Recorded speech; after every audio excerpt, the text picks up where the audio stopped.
Included. ওকে, include হবে। আমরা already 2 বছর কাটিয়ে ফেলেছি আন্দোলনের মধ্যে অধিভুক্ত থেকে পরীক্ষা দিতে চাচ্ছি না। ওকে, আমাদের নেক্সট ফাইনাল পরীক্ষা ওকে। আমাদের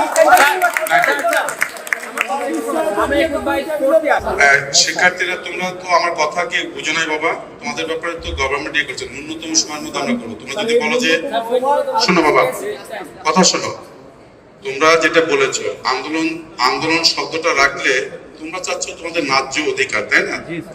এর মধ্যে নানাবিধ অনেকে অনেক কিছু কথা বলতে পারে, চিন্তা করতে পারে।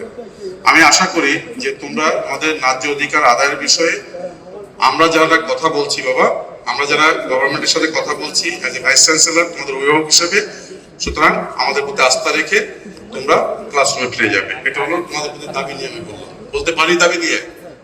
ওকে, আমাকে কাজ করতে দাও তোমাদের জন্য। এই যাবৎকালে প্রত্যেকটা স্টেপ স্টেপ কাজ হচ্ছে এবং তোমরা তোমাদের কল্যাণার্থে কাজ হচ্ছে। এখন রানিং স্টুডেন্ট অ্যাকোমোডেট করা আমাদের কাজ, সেই কাজটা আমাদের করতে দাও। কিন্তু তুমি যদি আমাকে চাপের মুখে রেখে বলো এইভাবে করতে হবে, তুমি কি আসলে, আমি জানি না মন্ত্রী মহোদয় আমাকে কি বলবেন, অলরেডি ওভার করে গেছে টাইম, তিনি বসে আছেন।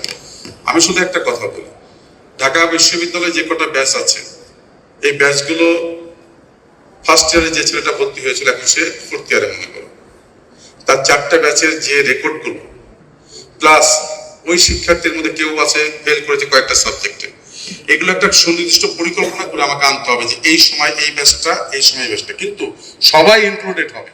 এখানে মাস্টার্সের স্টুডেন্টরাও শঙ্কিত আছে যে আমরা কি করব। আমরা চাই আমার অনার্সে যে সমস্ত কোনো শিক্ষার্থী ওখানে থাকবে না তাদেরকে ক্রমান্বয়ে আমরা আনবো, কিন্তু কোন পর্যায়ে কোন সময় আনবো এটা যদি রোডম্যাপ তৈরি করার সময় না দেয়, তুমি যদি বলো যে আন্দোলন আমাদের ইয়ে আছে, অব্যাহত আছে, তাহলে তুমি কাজ করার সময় কখন দিচ্ছ আমাকে? আমার প্রতি কি মিনিমাম লেভেল আস্থা নাই তোমাদের? ইয়েস অর নো বাবা?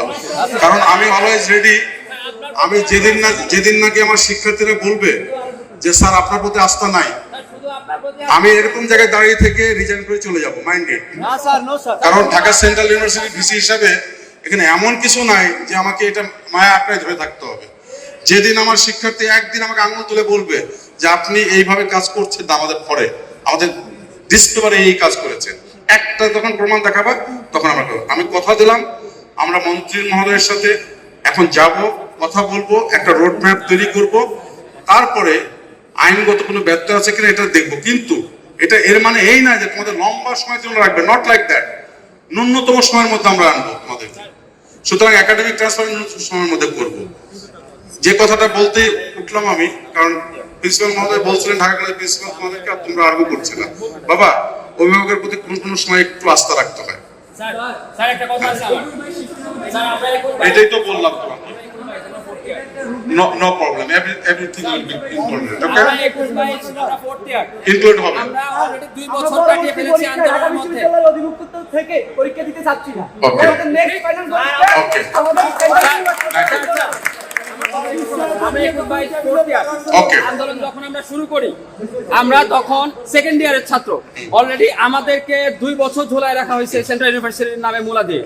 এখন সেন্ট্রাল ইউনিভার্সিটি যখন প্রতিষ্ঠা হয়েছে, এখন তো তোমার জন্য কাজ করছে সেন্ট্রাল এখন ইউনিভার্সিটি। এই জায়গাতেই আমরা শুধুমাত্র আপনার উপরে আস্থা রাখতে চাই।